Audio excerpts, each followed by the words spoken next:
ओम सूर्याय नमः। एक अर्घ और स्वयं सूर्य देव ने भाग्य बदल दिया। नमस्कार भक्तजनों, कथा कहानी 13 में आपका हार्दिक स्वागत है।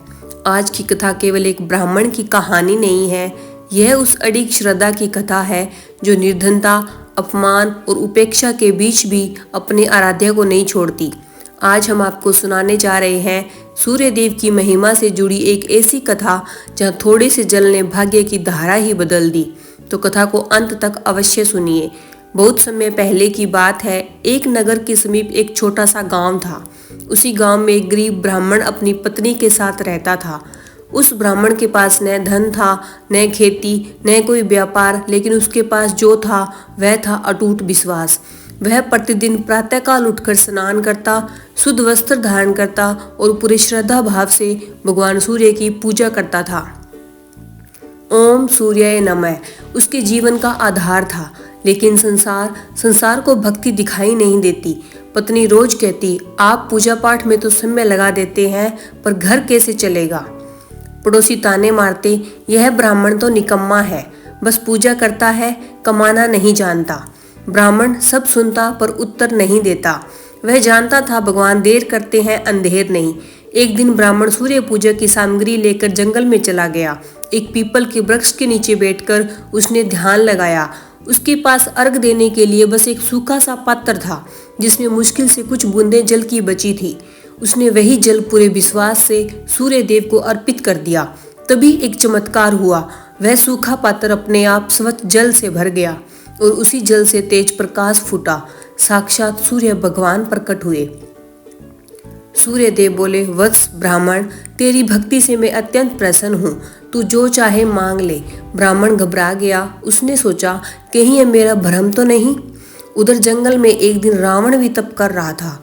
जब उसने आकाशवाणी सुनी तो डर गया, इस पीपल में तो कोई देव शक्ति है।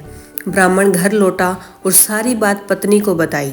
पत्नी ने कहा, स्वामी, इस बार ऐसा वर मांगना कि सब कुछ मिल जाए। ब्राह्मण बोला, मुझे डर है, मैं अधिक मांगते मांगते कुछ भूल न जाऊं। तब पत्नी ने उपाय बताया, सूर्य देव से कहना, जो वस्तु समय के साथ बढ़ती रहे वही मुझे दे दीजिए। ब्राह्मण को यह बात जच गई। अगले दिन सूर्य देव फिर प्रकट हुए।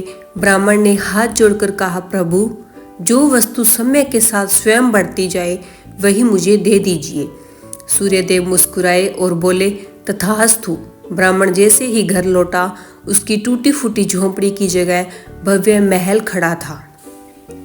उसकी पत्नी राजसी वस्त्रों में महल से बाहर आई और बोली, स्वामी, यह सब सूर्य देव की कृपा है।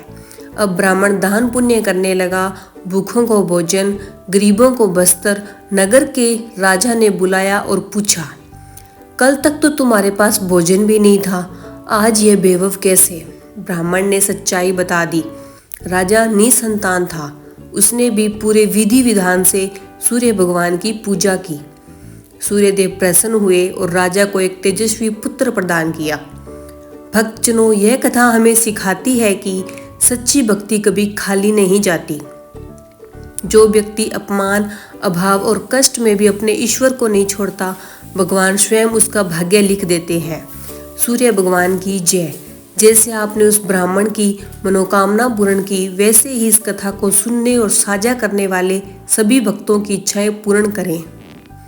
अगर कथा आपको पसंद आई हो तो वीडियो को लाइक करें, अपने मित्रों से साझा करें और कथा कहानी 13 को सब्सक्राइब करना न भूलें।